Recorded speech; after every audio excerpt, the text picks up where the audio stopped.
Olá, o Espaço Saúde de hoje vai falar sobre as doenças bucais mais frequentes e como preveni-las. A saúde bucal tem uma relação muito grande com a saúde geral. As más condições de higiene podem causar doenças bucais e essas doenças podem ter reflexo em outras partes do corpo. Por isso, é muito importante cuidar da saúde da sua boca. Então, para saber mais detalhes sobre esse assunto, eu converso agora com o Dr. Leonardo Trindade de Souza. Dr. Leonardo, muito obrigada pela sua presença hoje aqui. Eu que agradeço. Quais são as doenças bucais mais comuns? Simone, as doenças bucais que a gente lida com maior frequência no dia a dia são, sem dúvida, a doença cárie e a doença periodontal. A doença cárie, ela acomete a estrutura dental propriamente dita, ela tem alguns estágios, né? Mas, infelizmente, para o nosso paciente, ela acaba sendo diagnosticada muitas das vezes já num estágio mais avançado, onde a cavidade de cárie, que é a sequela da doença, ela já está estabelecida.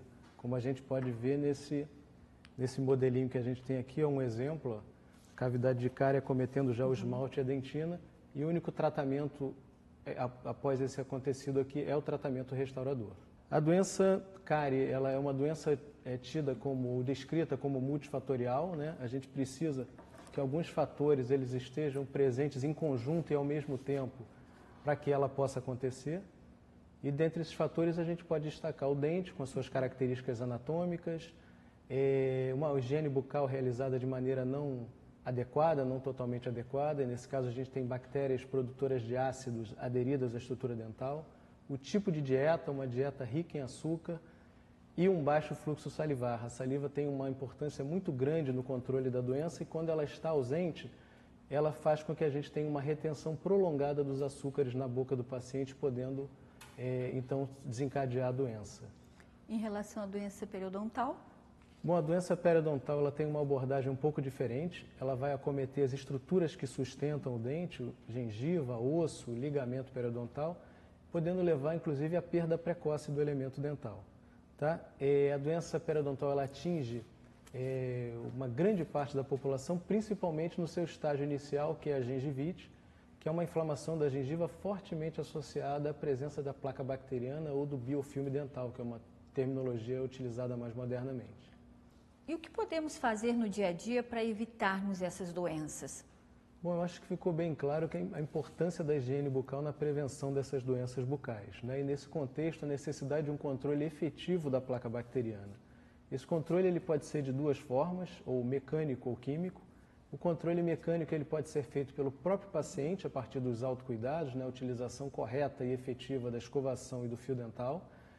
E pode ser feito pelo profissional também, através das limpezas periódicas no consultório dentário, né?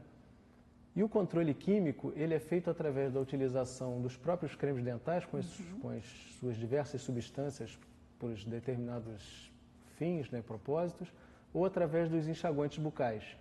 Em relação à escova, qual é a escova ideal para a gente realizar essa higiene?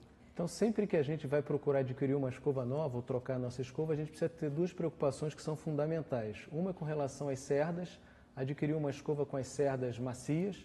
Essas cerdas elas vão fazer uma remoção efetiva da placa bacteriana sem traumatizar a gengiva.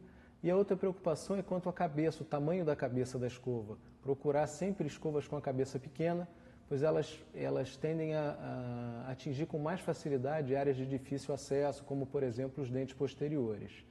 Agora, outra dica importantíssima com relação à escova é a troca periódica das escovas de dente. Sempre que você notar que as cerdas estão desgastadas ou com formato alterado, talvez seja o momento de você efetuar a troca da sua escova de dente. Em relação ao fio dental, qual a indicação, e até mesmo porque tem o fio e a fita dental, né? Isso. Muito além dessa preocupação, se você vai utilizar a fita, qual é melhor, a fita ou o fio, a preocupação maior deve ser com a utilização efetiva desse método, que é bastante negligenciado no nosso dia a dia, aí, talvez por falta de tempo, pela dificuldade de utilização do método. Ele é um método super importante, nenhuma escovação, por mais efetiva que seja, ela consegue remover a placa bacteriana, os restos de alimentos da região chamada interproximal, que é entre os dentes. Então, a necessidade da utilização do fio aí é fundamental para complementar a escovação. Com relação a essa distinção entre o fio e a fita, eles têm uma diferença que que é em relação ao formato, né? A fita é um pouco mais larga e talvez ela seja mais efetiva na remoção dos restos de alimento, mas a sua indicação mesmo passa a ser uma questão anatômica, né? Às vezes o paciente ele tem os dentes muito apertados, muito juntos, e a necessidade dele então passa a ser a utilização de um fio dental que tem a espessura um pouco mais fina. Cabe ao profissional avaliar cada caso individualmente e indicar o melhor para aquele caso que se apresente ali. E sobre os enxaguantes bucais, qual a dica? Quanto aos enxaguantes bucais, normalmente a gente procura prescrever os enxaguantes bucais que não contenham álcool na sua composição. O álcool ele promove um ressecamento da mucosa oral, isso ao longo prazo, a médio e longo prazo, ele pode ser prejudicial para o paciente. Fundamental nos enxaguantes bucais também são enxaguantes que contenham flúor na sua composição. O flúor ele tem um papel muito importante na prevenção da doença cárie, no equilíbrio do meio bucal. Então, procurar sempre enxaguantes bucais que contenham flúor. Existem enxaguantes bucais com substâncias específicas, como por exemplo a clorexidina, que são de prescrição específica, né, do profissional. São utilizados muito pós-cirurgias, pós-terapêuticas periodontais. Então, ele fica a cargo do profissional indicar esse tipo de enxaguante bucal aí.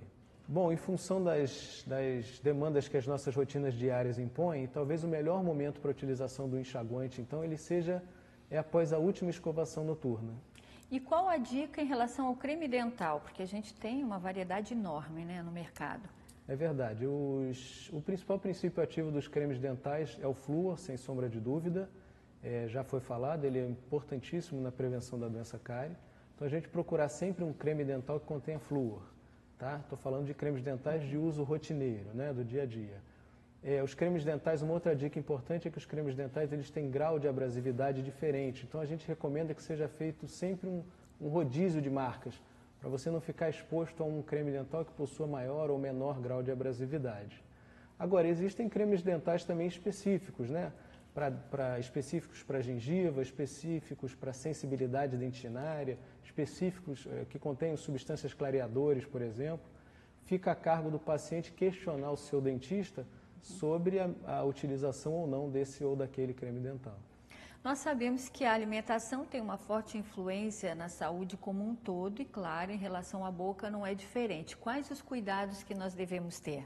Simone, eu acho que talvez o grande segredo seja a gente aprender a conviver de maneira inteligente com esses açúcares do dia a dia, né? Esse chamado convívio inteligente com açúcar, ele possui algumas regrinhas, né? A primeira é que a gente possa diminuir tanto a frequência quanto a quantidade que a gente entra em contato com esses açúcares. O segundo, que essa ingestão desses açúcares seja limitada no máximo 4 exposições ao dia. Que esse intervalo entre essas exposições seja de no mínimo 3 horas. Que sempre após o contato com esse açúcar, que a gente providencie uma higiene bucal adequada da boca, dos dentes, né, para manter um flúor ativo na cavidade oral. E que a gente possa usar de maneira racional alguns substitutos do açúcar no nosso dia a dia, como os adoçantes. Uma outra dica bastante interessante agora para os pacientes que possuem baixo fluxo salivar é que eles possam utilizar no dia a dia também alimentos estimulantes da salivação. A gente já falou sobre o papel da saliva, né? E a gente pode citar como exemplo aí o queijo, as frutas cítricas, por exemplo. E uma curiosidade também que ajuda na higiene bucal é a maçã e algumas outras frutas, né? A maçã é bastante curioso mesmo, a maçã, não só a maçã, mas outros alimentos como o kiwi, a pera, a melancia, a cenoura, a selga. Em função da sua própria constituição, esses alimentos eles são classificados como alimentos detergentes. Quer dizer, eles são capazes de remover a placa bacteriana mecanicamente, né? Então, eles são de grande valia para aquelas pessoas que fazem a sua alimentação fora de casa durante o dia e às vezes não tem como efetuar a higiene logo após. Então, é recomendado para esses pacientes, por exemplo, comer uma maçã após o almoço, enfim, para fazer aquela limpeza mecânica dos dentes. Qual a relação das doenças bucais com a saúde geral? A saúde bucal ela tem uma importância bastante grande na nossa saúde geral. Tá? Em termos científicos, o que a gente tem de mais consistente na literatura atualmente é uma relação entre a doença periodontal e 2 condições que são bastante comuns aí no nosso dia a dia, que são o diabetes e a gravidez. Com o diabetes, a doença periodontal ela tem uma relação que é descrita como bidirecional, né? para pacientes que são descompensados, têm um diabetes descompensado, por exemplo, eles têm uma grande possibilidade de desenvolver os estágios mais avançados da doença periodontal. Esses pacientes eles são muito susceptíveis a infecções bacterianas e têm uma dificuldade bastante grande de controlar as bactérias que invadem o tecido gengival. Em contrapartida, se esse paciente for um paciente colaborador, conseguir controlar a doença periodontal de maneira eficaz, ele pode inclusive ter os seus níveis glicêmicos também controlados a partir do controle da doença periodontal. Pode ter uma melhora nos níveis de açúcar em seu sangue a partir do controle da doença periodontal. Com relação à gravidez, o que se observa com bastante frequência são duas condições. Uma são os partos prematuros e outra são os nascimentos com bebês com baixo peso. A doença periodontal, na verdade, ela entra como um risco a mais, juntamente com os demais riscos médicos, né, para que essas condições aconteçam. O ideal, o que a gente recomenda, é que toda mulher, enfim, que esteja planejando uma gravidez, que ela procure o profissional para que seja feito um acompanhamento durante todo esse período, no sentido de prevenir a doença periodontal. Como deve ser o acompanhamento dos pacientes na prevenção das doenças bucais? Olha, esse acompanhamento hoje em dia ele é feito através das manutenções periódicas programadas.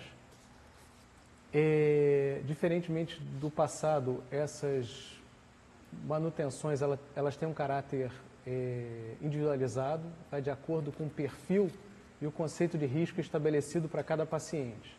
Tá? Essas consultas elas incluem o acompanhamento, a implementação, o reforço de medidas preventivas implantadas no dia a dia, além do diagnóstico precoce de condições que possam desafiar essa relação entre o processo de saúde e doença cárie e doença periodontal.